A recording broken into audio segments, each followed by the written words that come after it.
But what I see is it's like, okay, well, as an entrepreneur, as an individual, have you ever stepped back and asked yourself some of these questions, but then also challenge those assumptions you're making about how life is supposed to work for you? And then we apply the leapfrog theory, right? You have no one has the obligation to work their way through the ranks at any given point, any time. They can just say, I'm going to be to the top and jump to the top. Welcome to the Ed O'Keefe Show.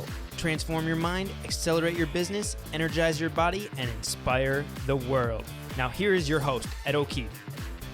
Hey, it's Ed O'Keefe, and welcome to another episode of the Ed O'Keefe Show. I'm sitting on my back porch with my 2-year-old Ireland, and I realized I forgot to send my introduction over to my team.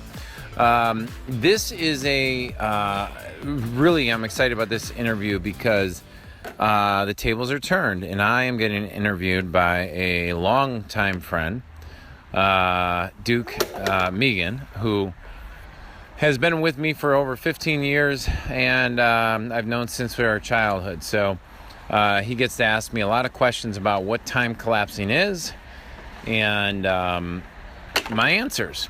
And so I just went through this audio, and honest to God, I was pretty excited about it because it sums up a lot of the things we're doing with the book and the seminars. But most importantly, for you, the listener, you get to hear the real thought process and systems behind and real life examples behind what time collapsing looks like in today's day and age. So without further ado, let me turn it over. And hey, if you like this kind of stuff, come join us at our Time Collapsing Mega Conference, where I'm assembling a world-class crew of amazing speakers, guys like Jesse Itzler, Vinny Fisher, Roland Frazier, Rick Steele, all guys running amazing businesses and or who have in the past run and sold many businesses. So that's it. Before my kids take over this episode, let me turn it over. And thanks again for being a subscriber. Please share this to some people. And I look forward to talking to you soon. Bye-bye. We're sitting down here today with master time collapser, Ed O'Keefe. Ed, how are you doing today? All right. Ed, how you doing today? Fantastic. Thanks. All right. Yeah. We have this new book here, The Art of Time Collapsing. What even inspired this book in the first place? Yeah. So when I left college, my first experience of time collapsing, actually, I should share what wasn't time collapsing. And so when I was a junior in college, I was on my way to get my nursing degree, and I discovered this whole self-help movement, self-improvement, and I started reading all these books on like Dennis Waitley, Psychology of Winning, Earl Nightingale, Lead the Field. And then I started learning like Brian Tracy and all these books. And so I decided to not go into nursing, but actually to go into become an entrepreneur. And so the craziest thing is I was doing all the goal setting things they asked me to do in the books, told me I was doing the affirmations. I was doing everything people asked me to do. Yet it took me 4.5 years before I made my first dollar. So I was, it's like, how could you actually be following all these people's advice, yet you're still broke? And so time collapsing was when I started figuring out like how to make my first dollar. There's actually a couple things, but it was the first moment I realized like, wow, if I learn specialized knowledge and apply it to either a growing industry or where there's a gap, like an opportunity to sell something by solving a problem in a market that needs it, there's a great opportunity to make money there and to actually build the life that I want. And we've done that now a couple times. But the understanding that was time collapsing and that was going on didn't happen until the last couple of years when I looked back on my life and I looked at like there was patterns and there were strategies that I used that a lot of other people I started noticing what they were doing, and I was like, wow, these are patterns anybody can use and strategies anyone can apply, and I came up with the term time collapsing. So for 4.5 years, you were literally throwing your head up against a brick wall.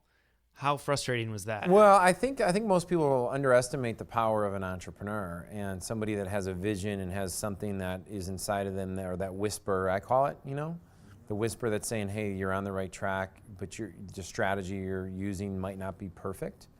And I think right now, especially in, I don't want to say America, but like actually globally, the opportunity to be an entrepreneur is unlike any time ever, because of the reasons that I'll say is like social media, Facebook, Snapchat, Instagram, Pinterest, YouTube, Google, Amazon. Like anybody can go on Amazon right now and sell their products without having to ask permission from anybody. And so they could be in business like that. Like you have an idea, you can go do it. And here's the coolest thing. Peter Diamandis talks about it, like there's the rising, I think he calls it the billion or trillion, but there's in the next 5 years, there's gonna be like 3 trillion new subscribers and people online that we have access to support and give services to. So this is what I call like a tsunami of opportunity. You have globalization, you have social media, which gives us connectivity, and then you have prices dropping on where like big business used to hold a stake in the ground in certain industries. Right now, Sports Authority was a $1 billion company that just went bankrupt. This is not uncommon. These industries are getting disrupted every day.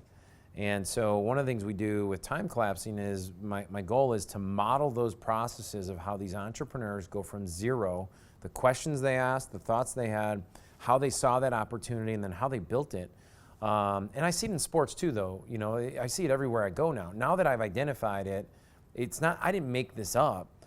Time collapsing is just the process of identifying, modeling, replicating, in some ways duplicating, but then innovating, and then like I like saying it's accelerating. So the last button on it, without getting too long in the wind, is that it's really the science of speed to success. And how do you speed success up while making it enjoyable for the person who's trying to go through it? So to answer your question, like during that time frame, it was awful because I was trying to figure things out, yet there was no roadmap on how to speed this up. There was all these different things pointing me every which direction, but there was not like a clear process. You didn't have a system. And I also think I think success has changed. Like back in the 20s, 30s, 40s, 50s, and all the way up now, like it was very sequential and linear, where like, we think in terms of 1 to 2 to 3 to 4. We're in what I would call the exponential age, where if you want something, you can apply the leapfrog theory, which is in the book, which is we just jump to the top of the darn thing. But you also have this beautiful thing where you could use technology, you can use the internet, you can use as massive leverage points, you can use outsourcing. There's the limitations that you used to have just simply don't exist anymore. So what that means is it requires new thinking. And time collapsing is a totally different way of thinking about success. Give us a real world example from your book of time collapsing, maybe an entrepreneur that everyone knows of. Well, I think like I'll give a few of them. Real examples are like if you look at Dollar Shave Club, okay, right? The guy creates a cool video making fun of, you can see it online. The thing gets millions and millions of views. It went viral, and then they're giving away free blades, and then a certain percentage stay on. And all of a sudden, the guy went from creating a cool social media idea, totally calling out what all the big boy razors, like their razors, I think they admittedly say our razors are not much different than all the rest of them, but we're just not charging frickin' $30 per razor where this is what Gillette and all these other guys were doing. And so he disrupted the market by calling it out. And that's one way of disrupting a market, being like, here's the we're exposing it, right? So Dollar Shave Club, great example. Airbnb, look at them, they're taking, like with the hey, you want to go into a location like Chicago, San Diego, wherever, anywhere in the world, and you need a place to stay. Well, instead of going to a hotel, why not just go to somebody's apartment and stay there? And so what's cool about that is that a lot of those ideas come out of like, cool, would I use that? And so I think a lot of these founders start with that idea of like, where's my own itch or where's my own frustration? And now one thing I want to go back to on Airbnb is that what's so cool about their story is that they're able to do this without the real estate liabilities that the Hyatt, the Marriott, the Wyndham, all these places need. So they're able to grow 100x times faster because they have new thinking. They have new technology. They have new limitations. And then there's a friend of mine in the RV market who did the same model as Airbnb, and he's killing it, helping connect users of people who want to rent RVs to those who have RVs. So I think this is where like the disillusionment of like most people is like, well, yeah, those are just the tech billionaires or the whatever. But if you look at the structure of what they're doing, you could be like my friend Mark, who went into a market, a splintered market, and did it, and he did the same thing. Uber is a classic example. It's almost too good of an example because people might discount it. But you know, hey, I don't like my experience driving with a cabbie. So guess what? You know, wouldn't it be cool if a black car or a limo picked us up and took care of us? And you know, and that obviously. This year was the first year where Uber drivers and cars have accelerated past requests for cabs and stuff like that. I have a couple more. I want to share them actually. You know, another guy at Maripost. Maripost is an email service provider where, you know, they came out of nowhere and they're just killing it. Why? By doing what businesses need a little bit better. And but their base technology is their base product and software. So once they have their core fundamental like customer base and it's working, every new customer that comes into the pipeline does not require the same amount, like it's not a one-to-one ratio. Like they can now take on thousands of customers and their incremental infrastructure does not require thousands more people, right? Right, it's scalable. It's totally scalable, and technology and platforms allow us to do that. Now, there's one other thing on time collapsing that I'm seeing a trend in right now is that there's experts. So I have this philosophy that everybody's an entrepreneur.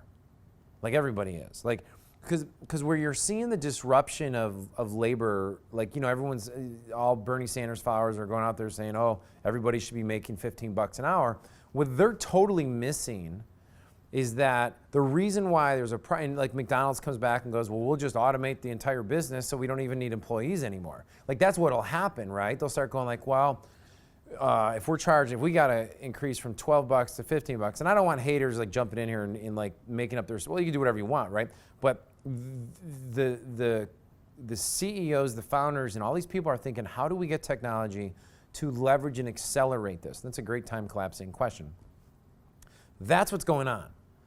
So you have to be an entrepreneur right now. And what is an entrepreneur at its core? Even if you have a job and a salary or whatever. It's somebody who finds value and is always consistently creating value wherever they go. And so when you talk about opportunity, there's Instagram millionaires, there's Pinterest millionaires, there's YouTube millionaires, and there's people that were trainers in a gym a year ago who are now taking that one-to-one relationship and now doing 1 to 10,000 relationship. Right. And they might get paid only $9 a month, but multiply it by 10,000, now they're making $90,000 a month, whereas before they were making $2,000. Right, and those YouTube entrepreneurs are really leveraging the power of viral marketing. Can you talk about that for a second, just how viral marketing has changed things? Well, yeah, I mean, I don't want to, so I'll take it away from YouTube for a second because virality. So what's happening is that I think we're in like I'm going to hit 2 points. One is transparency, meaning that speed to trust is actually just being who you are. And so if you're cool and comfortable being who you are, then you don't have to fake it. You don't have to get salesy. You don't have to create a bunch of BS, right? You just got to bring out amazing awesomeness that you've gotten really good at and people will consume it. Or go find awesomeness and help bring it to market. So what I was going to say was, like my friends, I can name 10 of them right now who are in the health space specifically. And all they're doing is creating videos that are ridiculously helpful for either people losing weight, thyroid solutions, adrenal fatigue solutions, whatever it might be. And when people who have those issues or problems watch their videos, they have trust. And then if they have, what's a natural thing people are going to do is they're going to go, well, how do I get more of this? Well, you can go buy my product. You can go buy my greens product. You can go buy my supplements. And so those are real world examples of it, that are really happening. Instagram fitness people who add tank tops and other widgets on the back end of their brand go from zero to having multi-seven-figure businesses very rapidly, and they're doing who they are or doing what they love by just being who they are. It's a pretty magical combination. So who can really benefit from this? Yeah, so the main people who benefit from time collapsing is really anybody who's looking for the slight edge and looking for distinctions in life. I mean, that's just that's a big, broad thing. Who will actually benefit from it, and what I've experienced is like people that are interested. So entrepreneurs are just easy examples to be like, you're looking for the slight edge. Why wouldn't you want to speed success up? So authors, podcasters, entrepreneurs, e-commerce people, internet marketers, founders of just about any company, because one of the things we do with time collapsing is we challenge assumptions. We're constantly looking at, like, what I'm most curious about is, like, here's the operating frame at which somebody thinks. And then we're looking at where are they trapped in, like, a sequential trap? Where are they trapped in this, like, I call it societal obligation trap? Where are they trapped in this, and so there's so many traps in business and in life that one of my jobs is to expose them and show somebody how their belief systems are getting clogged up. And then here's the process on unclogging them up, and here's the thing to leap to the next level. And I call that removing friction, okay? And if I think a high-performing entrepreneur or high-performing athlete or high-performing celebrity would much rather you say, here, this is what you need to remove that you're not seeing, and this is what you need to challenge yourself assumption-wise for your next breakthrough, versus coming up to them and saying, here's another book to frickin' read that's going to give you a million more things to do. I'm way more interested in processes that can free them versus processes that bog them down more. So this is not, for everyone trying to figure that out, this is not just another boring time management book. It has nothing to do with time management. I mean, it's one of the biggest misconceptions about life. You can't manage time. Time is moving, right? You can't do that. I think what's more important, and a bigger question people are asking themselves either unconsciously or intuitively, is, what do I want to fill my life up with? And there's this false belief that 6 months from now is going to be different than today, because we tend to, as human beings, say, okay, it's going to be better in 3 years, but we've never stepped back and said, like, what do I want that to look like? And then, so what I like doing is like, okay, cool. So if you have the capability of going and creating whatever you want right now because of the beauty that we have in this country and in this world and this technology, the abundance of this time. Yeah. I mean, Diamandis did a great job. Peter Diamandis and Stephen Collier did a phenomenal job in their books, Abundance and Bold, to expose the opportunity. But what I see is it's like, okay, well, as an entrepreneur, as an individual, have you ever stepped back and asked yourself some of these questions, but then also challenge those assumptions you're making about how life is supposed to work for you? And then we apply the leapfrog theory, right? You have no one has the obligation to work their way through the ranks at any given point, any time. They can just say, I'm going to be to the top and jump to the top. Now, they need to be able to back it up when they get there. I did this in the dental marketing space. I did this in the health supplement space. We're doing it right now with our podcast, our training academies. We go from the top and go there.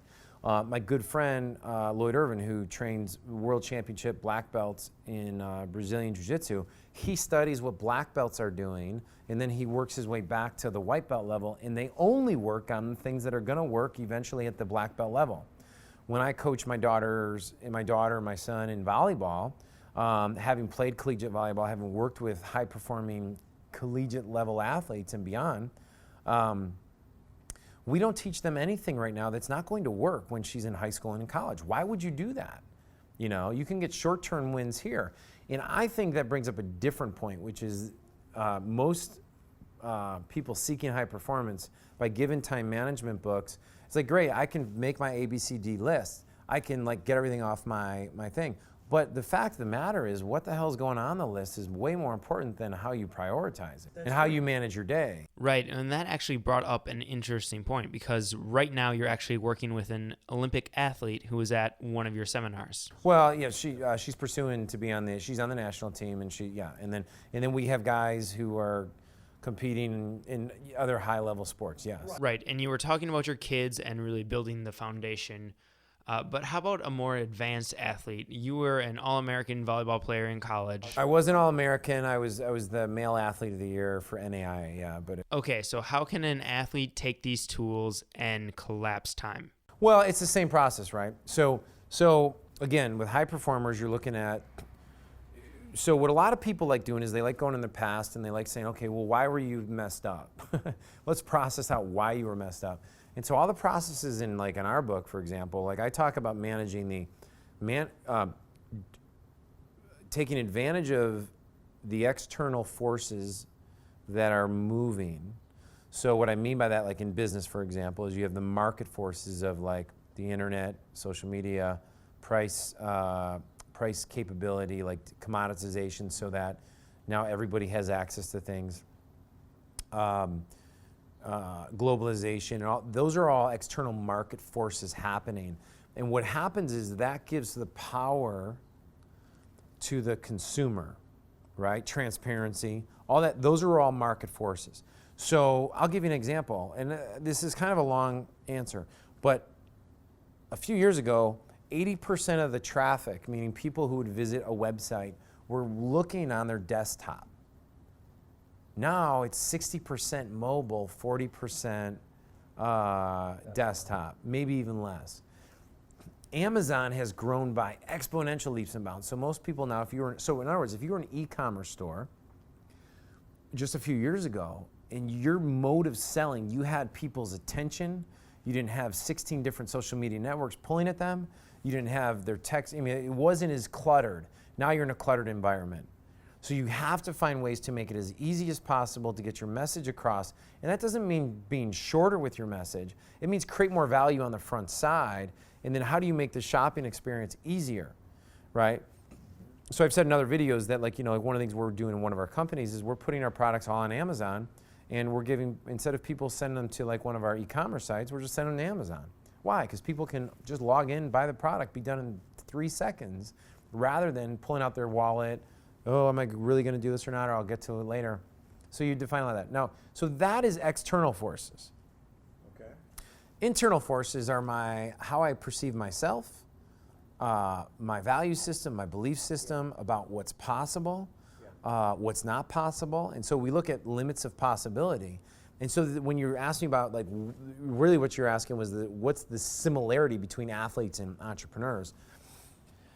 When did you make the decision as an athlete that this was where your ceiling was? When did you make the decision as an entrepreneur that this was my ceiling?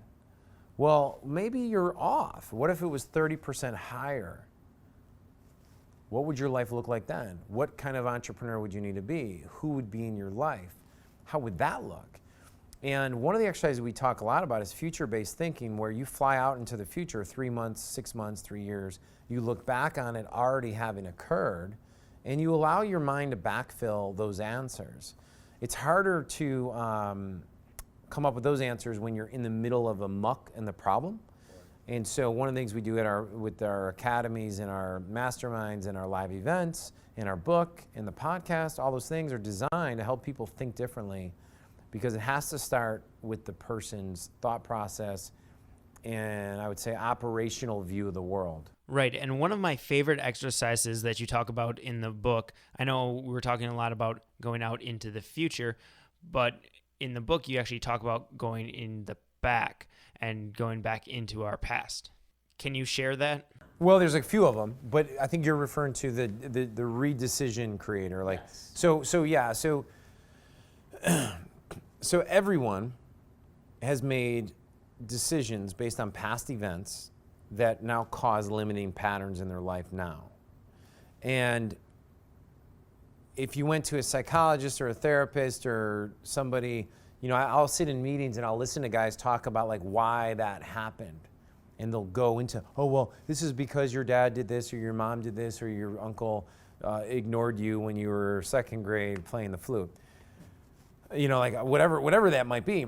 This still doesn't give the person the tools to move forward, right? Now, sometimes awareness does. So what we do is just a simple process where you fly back, but we associate you to all the positive times you've made good decisions around this event or around similar things. And then you watch, like, you go back to, like, so one example, like on hiring people or decisions people have made in businesses where they failed, quote unquote. Yeah. They make conclusions that they project into the rest of their life. Well, no, like, maybe your business failed not because you were a bad CEO, but just the strategy was wrong. Yeah.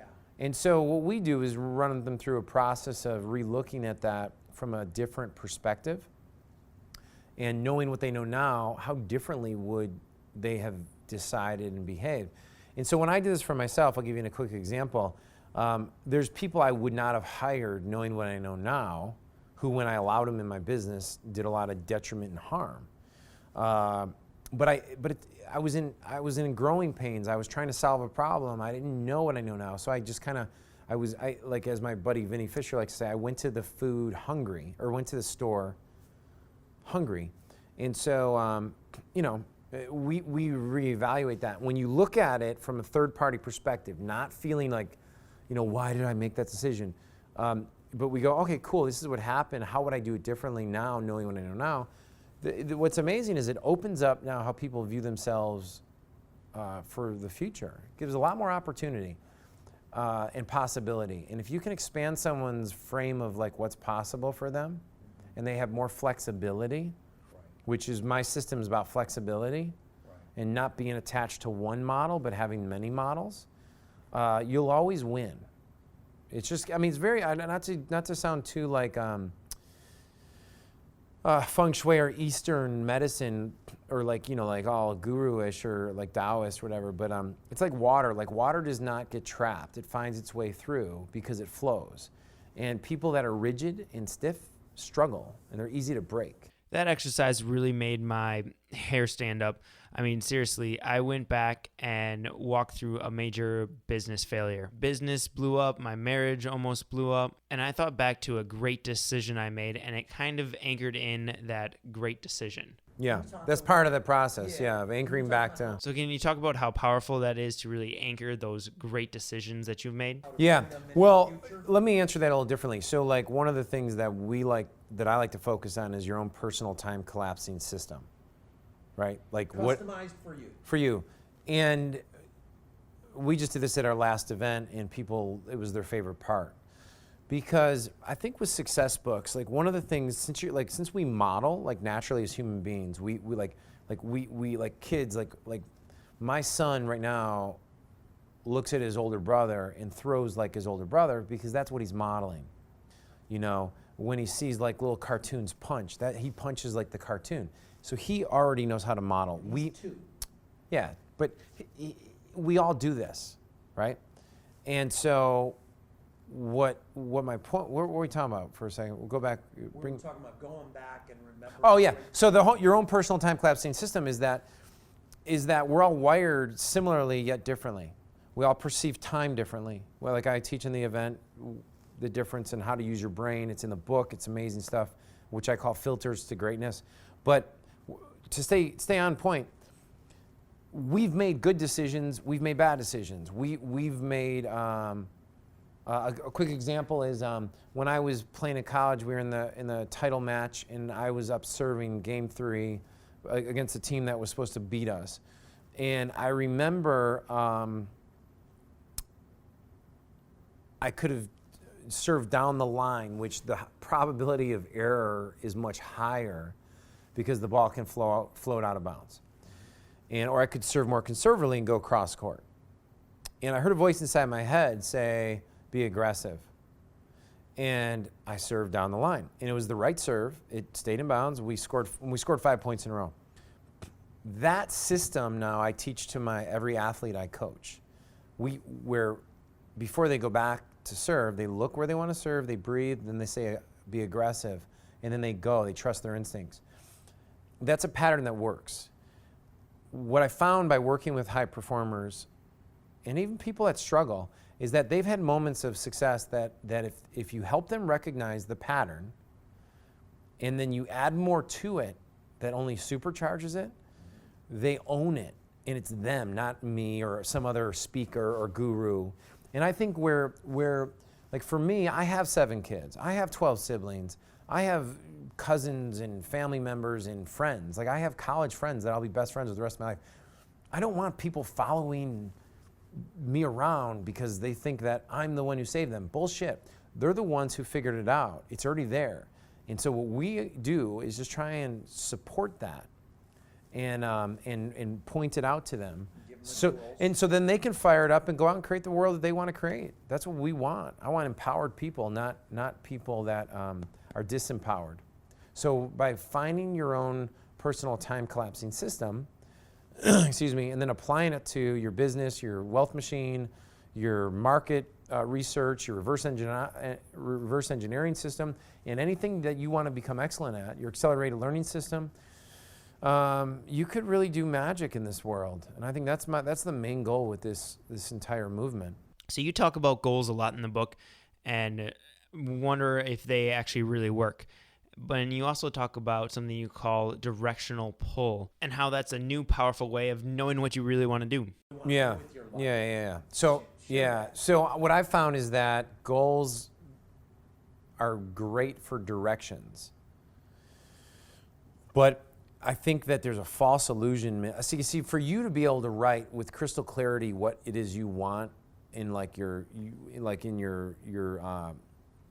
your life, and then to say, I'm never going to give up till this business is a success, or this I am a gold medalist, or I am this. Those are all outcome-oriented goals. And there's a lot of talk that says, well, you need to have that. And I've done that.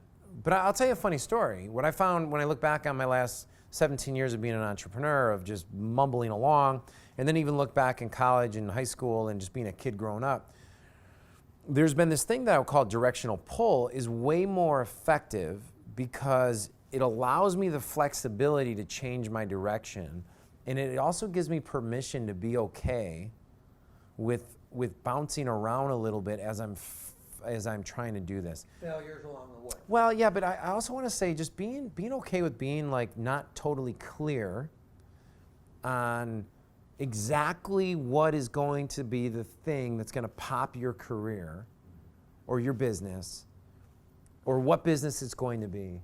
What I find by talking with most people, I think this is a pattern in our society right now.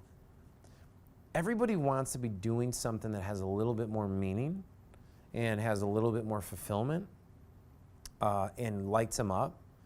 And instead of just getting you get that first job or that first business making a little bit of money because you had to. And I went through this phase. That's why I know it.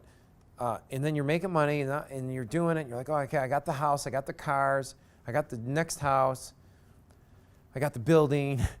We got 4 kids, and now I'm in this success thing called the success trap. And I'm like, fuck, man, like where is the thing that stirs my soul, and how do I apply it to that? And so what happens is like there's a dichotomy between the traps that society has and living your soul's purpose, right? And I don't want to get too woo-woo, but people who are watching this or listening to this probably will get this, right? Is that a directional pull allows me to, if you think, I'll give you 3 quick examples. I call it the tectonic shift, the tsunami, and the undertow. And the tectonic shift is when a tsunami hits the land, it crashes and nobody saw it coming until it was too late, right? Now technology can pick up on some of that, but like, let's just face it. If a tsunami is going to hit an area and they only give you 1 hour's notice, you're kind of screwed. But there's what I would call tsunami of success in life, where everything with time, like, and this is what we see with time collapse, is that everything starts moving and happening all at the same time.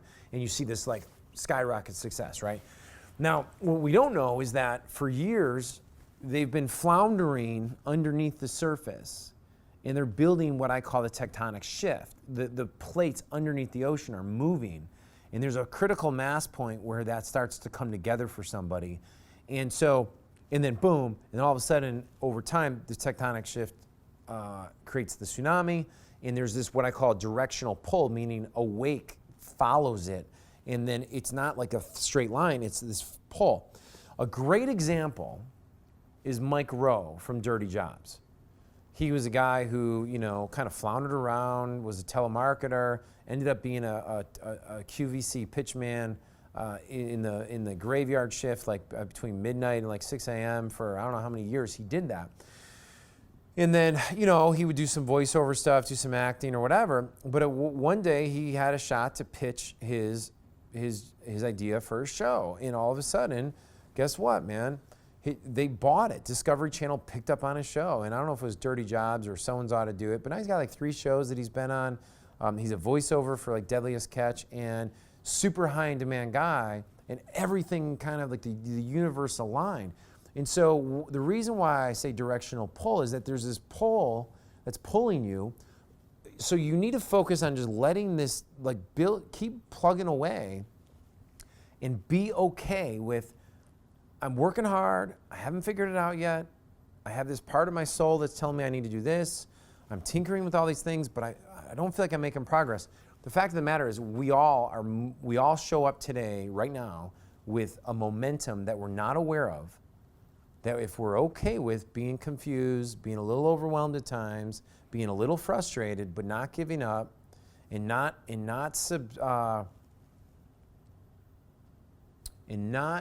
allowing society to dictate your next step, but allowing some of the processes and strategies I teach in time collapsing to give you maybe some tools you might be missing. Okay.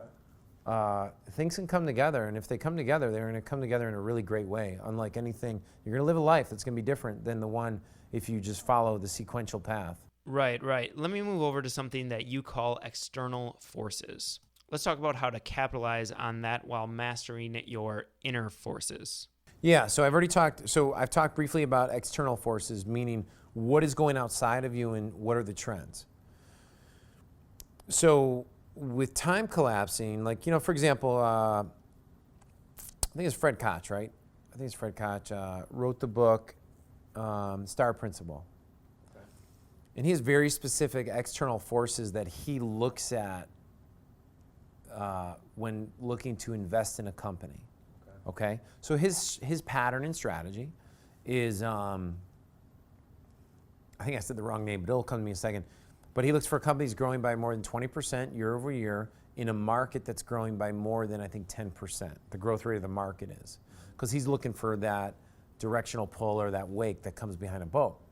So that's his external forces he's looking for. And if you go and research, I listened to the podcast with Tim Ferriss and venture capitalist Chris Sacca, his first one. He'll talk about all the market forces he's looking for before he would actually invest in a business. I call those things external because they're outside of you, okay? When I started playing volleyball, it was my senior year in high school. It was a brand new sport. My timing was good. I went and became a 4-year starter at a university. Was a captain for 4 years. All those things built the person I am today. In hindsight, you can look at those as clues and patterns.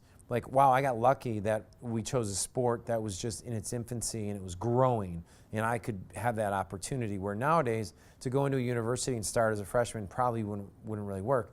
When Jeff Bezos created Amazon, one of the things he looked at prior to that, when his research was the internet was growing by 1,200% every year over year. So those market forces and external forces, you need to be aware of what was the dynamics of that time. When I went into the dental market, our cost per lead was between $40 and $80 per lead, right?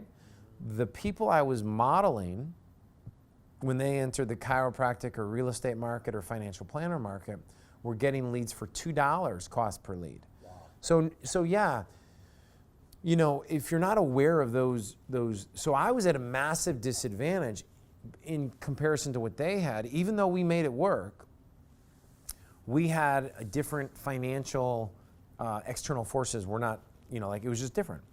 And so one of the chapters in the book is know the landscape, the lies, and the rules, right?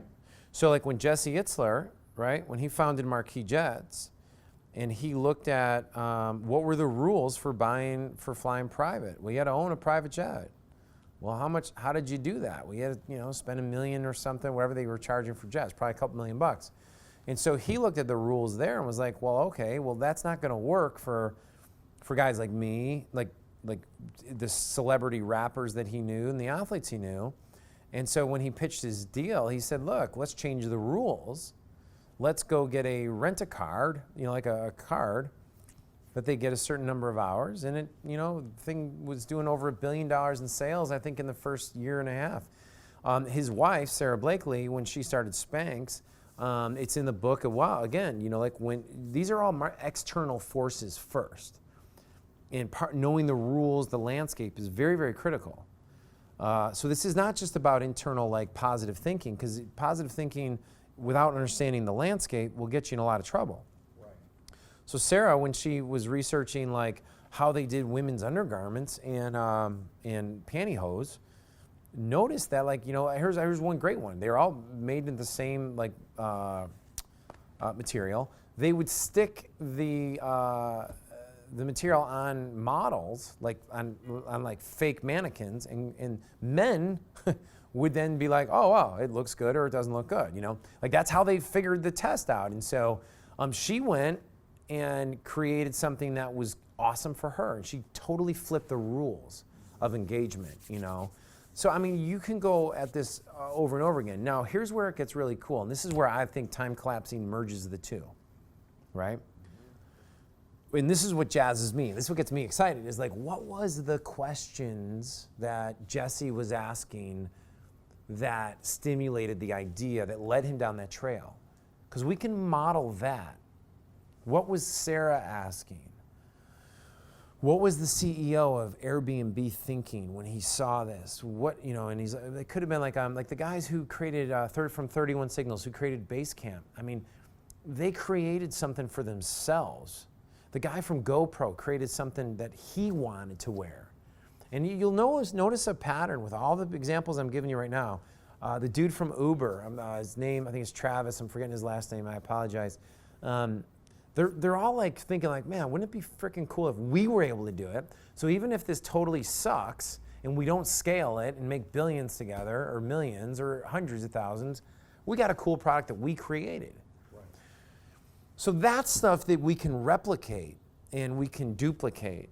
You may not have the same coding, like, you know, like when they talk about Bill Gates, Bill Gates, you know, one of the contextual landscapes was that he had access to a computer lab when he was 13, 14 and would spend 8 hours a day in there. So, you know, like, so you got to be aware of some of those things. So, okay, cool.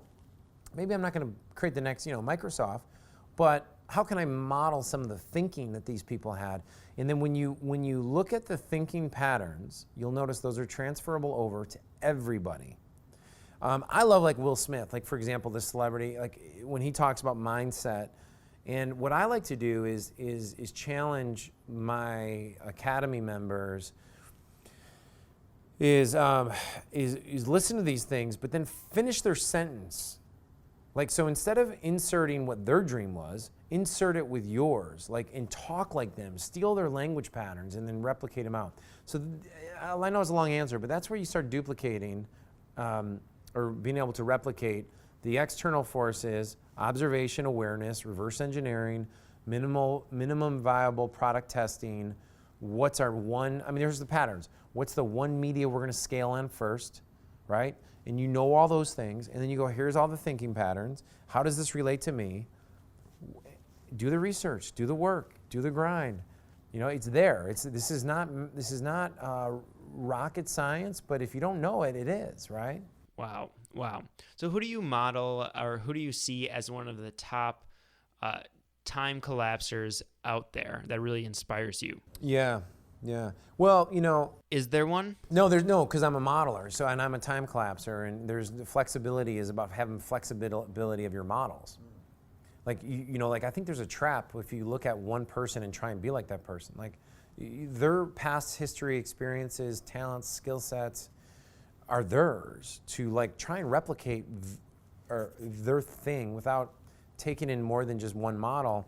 I think you may limit yourself, right? So you talked a minute ago. So you go ahead, finish your question, but You talked a minute ago about modeling the language patterns. Yes. And you've studied like Will Yeah. Smith Yeah. and other people Yeah. like that. Is that why you don't just, you keep moving and... I look at structure, yeah, but this is what everyone can do this. This is not me, but I mean like Jesse Itzler, I think he's amazing. His wife's amazing.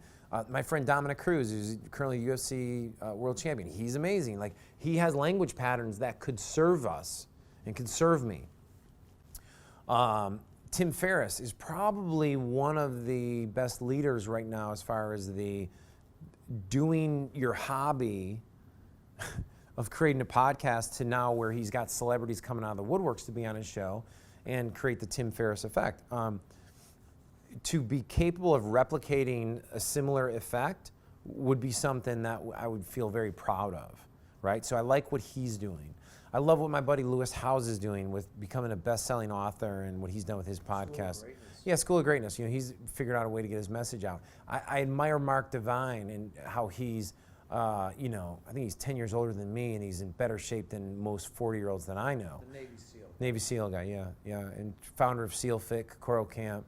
I admire. There's a lot of guys I admire, but my point is a lot of the stuff is if you understand the process of modeling, the process of adapting other people's filters, you're not limited by one model. You can expand your filters to have the flexibility. So, for example, have you ever been in an environment where you felt like, wow, these people are not like too friendly? And then you've been in environments where people are really friendly. Well, you can have the flexibility to, in this environment, have a different filtering pattern than this environment. You should, right? And I think what people don't realize, like I've had the opportunity to be around a lot of special ops guys, special operators who've seen combat, who've been in combat. Some of the nicest guys you'll ever meet. Some of the baddest dudes you'll ever meet. Do you think they have the capability and flexibility of moving their filters on and off based on the context they're in? They have to.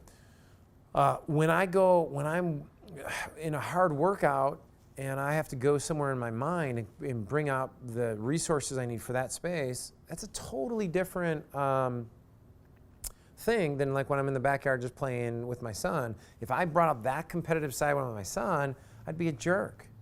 So having flexibility is powerful, yet that same flexibility means that at 2 a.m. when my babies wake up, I can tap into like, okay, cool, I can be positive. I can do this. This is easy, not a problem. And that was the same mentality I had when I did Kokoro Camp, and we're in the cold water at 3 a.m. in the Pacific Ocean with my teammates. It's the same thing. It's all transferable over. So whether you're an entrepreneur, athlete, celebrity, mom who's sitting there, I got an email the other day from a good friend of mine saying, I only have 2 kids yet, I feel so overwhelmed. and how do you guys have it all figured out? And I was chuckling. I'm like, well, we don't. We're making it up as we go. But not beating yourself up, staying positive, being okay with being a little overwhelmed, confused. Everyone else is. Anyone who says they have it all put together is full of crap. Run from them. And just keep moving forward in this process. I mean, the process is the process. The process is the whole thing. I heard you talk earlier that you have this big event coming up for the Time Collapser Academy in Nashville. What's going to be going on there? Are you going to bring all these guys together, or who is this for? Yeah, I think more importantly, so yeah, we're running a mega conference in Nashville in October on time collapsing. And so I'm bringing a lot of entrepreneurs, a couple high-level athletes to share their patterns and secrets for being capable of speeding success up. And my goal there is to fill the audience with people who want that, and then to give them a lot of world views, like the perspectives of these people who are creating dramatic shifts in industries or accomplishments. And also, more importantly, tactics and strategies they can apply, the combination. But number two is, I think where most people need to realize is that magic happens out here in the real world, not in your head. So you can sit and meditate and read books, and you can go and you can visualize doing things, but you got to get into a live immersed event where there's those people. I've always found that when I've had better coaches than me and better athletes or better people and entrepreneurs than me, I become better. Right. And so if you're the smartest guy in the room or smartest gal in the room, you got to change the room you're hanging out in. And so once you realize it's completely cool and awesome and this is the new thing. I mean, a friend of mine who runs a company said to me, oh, I went to this event, it was so amazing. I got to go be around all these smart, I was like, well, that's your job. You should be going to events. You should be surrounding yourself with smarter people than you. Your goal is not to be proving how smart you are. Your goal is to evolve, right? So how do you evolve? You put yourself in different environments. And that's how I think most breakthroughs happen. So that's why we created the Academy. That's why we do the mega events. That's why we do the workshops. That's why we do the mastermind group. And that's where change happens. You are the father of 7 children. Share some time collapsing secrets of how you can actually make it through the day sometimes. Well, as an entrepreneur and as an athlete and as a father of 7 kids, I think people always want to know, like, well, holy crap, like how do you do that? And I always say, well, you do it like you do everything else. You start with 1, and then you work your way up, and you figure it out as you go. I think one of the coolest things that most people don't realize is that there's a lot of resources out there, first of all, on becoming a parent. So like one of the things that, like my wife and I both came from bigger families. We knew we wanted a lot of kids. We loved being around kids.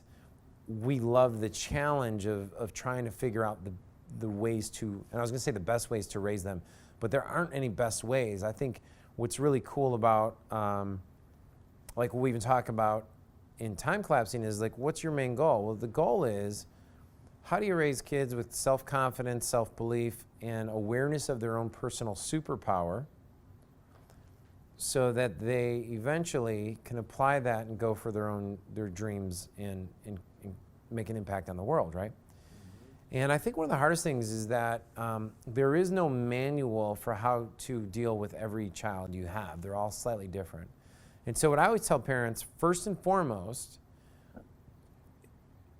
if you have the desire to be a great parent, and if you have the commitment to be there, and if you have the intent to raise them to become like a great person, you're way ahead of the game because you're aware of those goals, okay? Yeah. Now, the next thing I want to say is, like, how do you do this as an entrepreneur? Well, the reason why entrepreneurs, like what you got to realize, the reason why I believe everybody's an entrepreneur is that you get to design your schedule the way you want to design it. Like right now, I know for a fact my kids are just getting out of school here soon, like as we're recording this. And I plan on being home the next 45 minutes, right?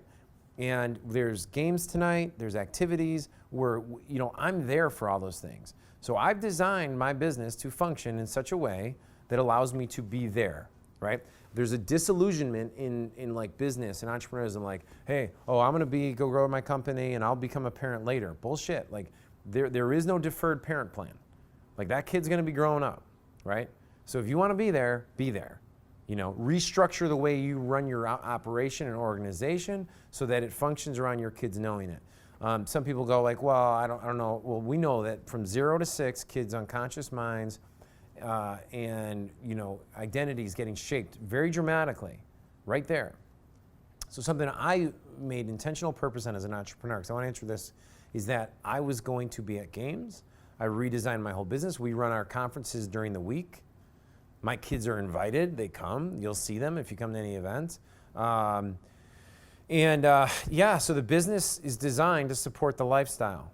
Okay, there's no, like, Tim Ferriss did a great job in 4 Hour Work Week to like just wake people up to like, there's no deferred life plan. You can design a business to support you. Secondly, there's no deferred parenting plan. Do the math. Look at the age of your children, and then take 18 years old and take how old they are now. That's how many years your kid's going to be out of the house, right? And so, what kind of impact do you want to leave on their hearts and spirit? You'll be there obviously after 18, but use time collapsing to design a life that allows you to be the parent that kids go. I'll tell you what I did recently. I asked my kids 3 words or 3 sentences. How would you describe me? And it was cool because they were like, and then they said really cool things, which is not really necessary for everybody to hear. But what's the coolest thing about it? I was like, you know what? I was able to say this to each one of them. I think the same thing about you.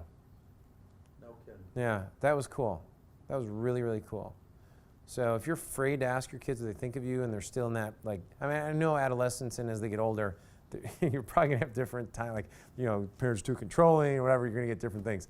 But I believe, man, if you're a parent, be a parent. Be the best parent you can be. So you say you get these parents reaching out to you. What is your big advice for the parents or entrepreneurs out there right now who are like, you know what? I am so burnt out right now. What is the best way for them to reconnect with their kids? Well, that's a really specific question. So let's take one thing at a time. The burnout question is just, if you need help, get help. It's okay to ask for it. Number 2 is I'm not perfect. Don't look at my kids as the model children. So, and I don't want to put that responsibility on my kids either, especially since we're doing this in public. They're going to be kids. They're going to make mistakes. They're going to grow. So that's 2 disclaimers. Number 3 is I would say, I would say again, I just go back to don't beat yourself up. There's support out there that is beyond my stuff. But, be positive, find the win, positive languaging, and be involved. I think those are really the baseline things I want to just stress here. I don't want to go into how do I reconnect with my kids? Yeah. It's kind of a different episode, and probably there's people more qualified than me. Well, it seems like you can take some of your exercises right now, and if you are that burnt out, you can just go through these exercises and really... Well, let me give a better example. I'll give you a quick example. So when I go to the field to watch my kids play, since I've coached for 20-something years, and I feel I've coached at a pretty high level, and I've worked with high-level athletes, and I understand the micro components of mechanics, I could watch almost any sport and very, very quickly pick up on the micro mechanics. Okay? Is his elbow high enough? Where's his thumb? Where's his wrist? Where's the left toe? Where's the right toe in any sport? Because you can watch a YouTube video, pick it up in 7 minutes, right? So that's just a coach is a coach is a coach. But when I move onto a field as a parent, I have to switch that filter off. Otherwise, I will get frustrated. I think it's just a high achiever, alpha male, even though women have this as well. Pressing, we got it. I want my kids to hustle. I want them to be positive. I want them to be the first in line. I want them to look the coach in the eye and shake their hand. I want them to support their teammates. And so, as a parent, on the sidelines, I don't always see that. It drives me up the freaking wall, right? I want to shout, but most of the time, you got to turn that off, because your kid wants you to support them. Right. Your kid wants to get approval from you. And so I think one of the things that we all struggle with as parents is, what am I being right now? Am I being the critic or am I being the cheerleader? And what's that fine balance? And we don't know it, It's one of those balancing acts. Which again, okay, so here's my advice on this. Do you have a support group? And I'm not talking about a bunch of people in a circle who sit around and feel sorry for each other, but do you have a support group of people you admire how they've raised their kids, or how they are as a couple, and how they treat each other, and how their kids and them treat each other, and what language they use to each other, and how they frame things? Do you have a model for that? So I apply a lot of this same stuff that I teach for business and sports, man. So just modeling success. Modeling. Modeling successful success, yeah. It's transferable to everything. Cool. Well, you talk a lot about the need for speed. Break that down for us. Yeah, so let's talk about speed. So time collapsing is about speeding success up, right? And so there's a few things in life that are supposed to be done slow, and that's marinating steaks and good food and wine, right? But when you look at business success, or you look at making massive breakthroughs, the moment you get a pulse at something that it's going to work, or you think it's going to work, speed is the secret. Speed of iterating, speed of going to the top. That's why I talk about leapfrog theory. The reason why leapfrog theory works so well is because the rest of the path, the rest of the population in any venture or industry, they're all following each other like lemmings, but that's where it's crowded. So we want to leap above them. And the way you do that, I mean, I talk a lot about this in the book and in our events, but it's a very exponential way of thinking, and you have to move quickly. More so now than any time before. Like, I have a friend who's in a market right now. They're adding about 2,000 customers a day in a very niche specific market. And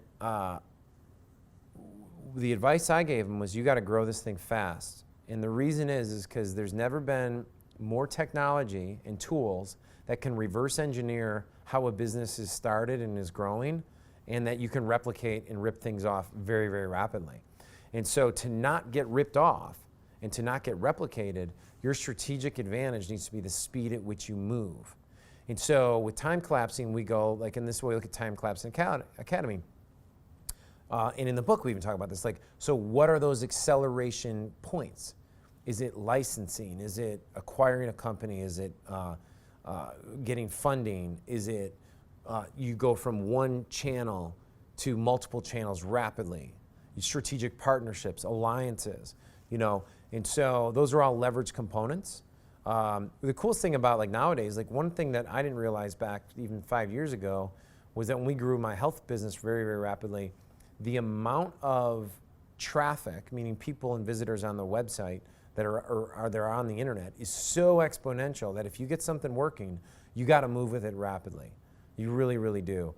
Speed creates momentum, confidence, power, authority. It's all perceptual based.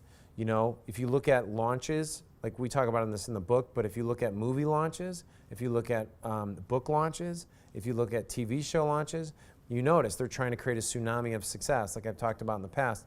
And so all of that comes from momentum and speed. People want to be a part of something that's moving quickly, not something that's moving slow. Now, with that said, now here's the opposite. So think about it, like, why move slow, right? So in early stage development phases, you may move slow on an idea to get proof of concept.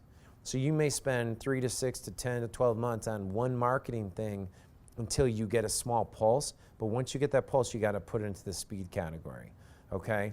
There's so much great research coming out. I'm forgetting the name of the book off the top of my head, but the guys from like Google Ventures showed their testing methodology and how they test concepts in such rapid paces.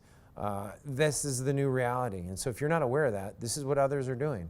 The guys in the book from Scrum shared an example of if a programmer gets an iteration or a feedback and works on the thing right away, he's 1,200% faster than if he waits till like 3 to 4 days later and has to schedule it back in his calendar. Wow.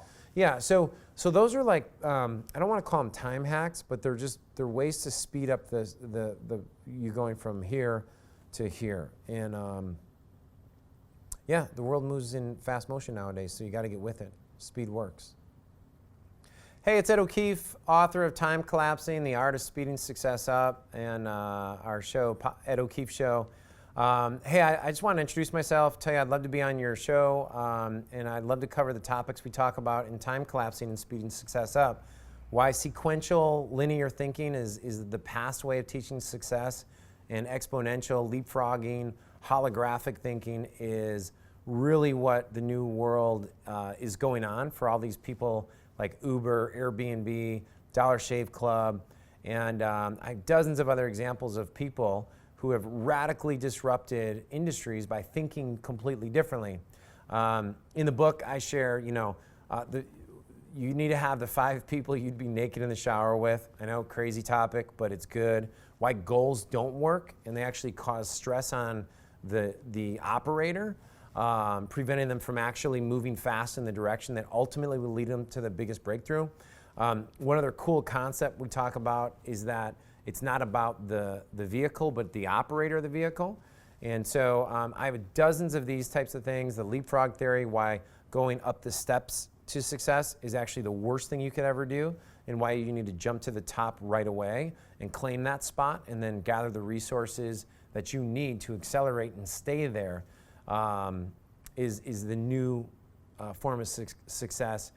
Speed, power, leverage, never chase, always attract. These are the types of things that we have in the book, and I'd love to talk to you about on your show and support you in every single way possible to make it a great episode and to have you raving about having me on and being a part of your platform. And I promise we go to great lengths to make sure that we give the love back and send our visitors to come visit any media that I do on your site, your platform. So that's it. Oh, one other thing that I should tell you is I have 7 children. Yes, 7 children. So I've started many companies from scratch, grown them in industries I knew nothing about.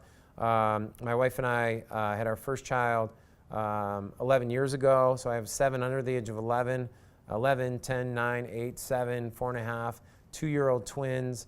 And I run this business, but I'm involved. I coach with these guys. So I'd love to share how the new economy, which I call the disruption age, can allow anybody who's out there, who's stressed out, who feels bogged down, who does not know how to make their next breakthrough happen while living a good quality life where they're not totally devoted only to the business or the family. You can integrate it and just enjoy life while creating the thing that you've always wanted to create. So I would love to be on your show, and I appreciate your time and opportunity. This episode is sponsored by Marine D3. If you want 24-hour antioxidant protection while giving your brain, eyes, heart, and overall energy a jolt of long-lasting nourishment, then Marine D3 is for you. This is my #1 top-selling health product that I've sold over 500,000 bottles, and right now, 80% of our sales come from repeat customers. Marine D3 can flood your cells with an abundance of new antioxidants and nutrients that fights and repairs damage done to the cells during exercise, everyday living, and the natural breakdown that occurs as we age. After 15 years of research and over $39 million spent on clinical studies, a renowned biochemist has found one of the world's greatest antioxidants. It's called CNLP, hiding deep below the ocean surface.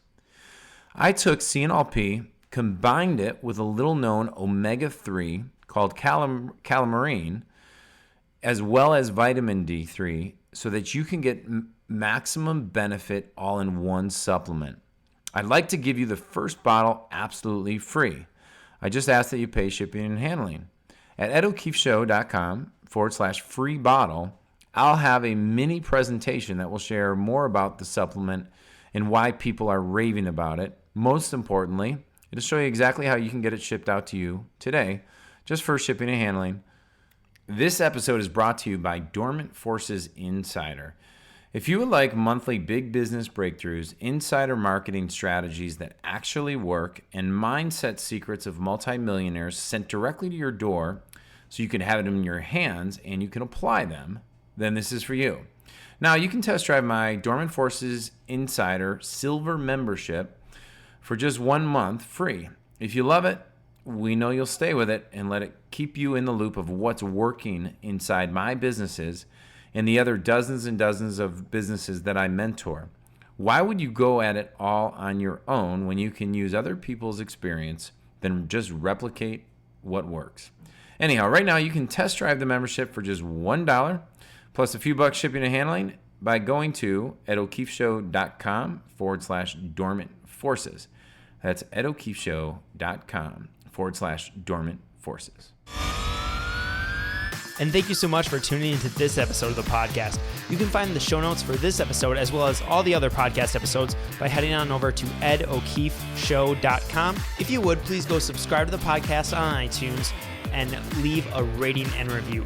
Rating and reviews truly are the best way for you to show your appreciation for the show because they help more people find out about the podcast and decide if this is the one for them. So until next week, it's time for you to go out there, take action, and inspire the world.